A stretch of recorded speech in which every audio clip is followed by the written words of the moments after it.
Mainit na siya. Bawang. Ngayon natin si bawang. Bawang lang siya. Sa tayong sibuyas. So, yan ang pwede mo siguro. Yung shredded chicken. So,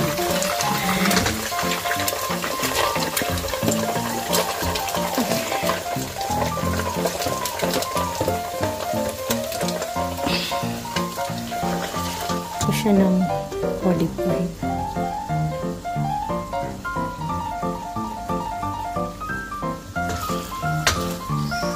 Mas maganda kung may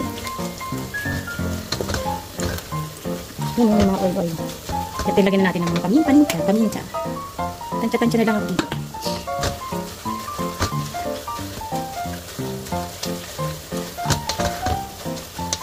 Okay.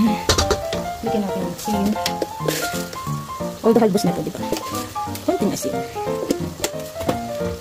Hindi ko siya pwedeng tikman pa. Matatas lang. Lagyan natin ng chili flakes. Chili flakes. Dapat ito ay yung sili. Ano ba yung siling tawag doon? Nakabahaba. Kinumpas ba yun? Mahina ako sa anghang. Ang hindi ko nilagyan ng, lagyan natin ng konting oyster sauce. Yup.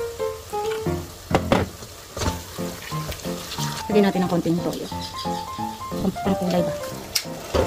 Uy, dito na siya. Lagyan ko siya ng paprika. Para kumolor naman. Kasi dapat ma-red to eh. Wala nga ako chili na makakapagpakulay. Kasi maanghang masyado. So, titikman natin. Lagyan ko siya ng konting sugar. Pambalance lang. Sugar lang. Pambalance lang.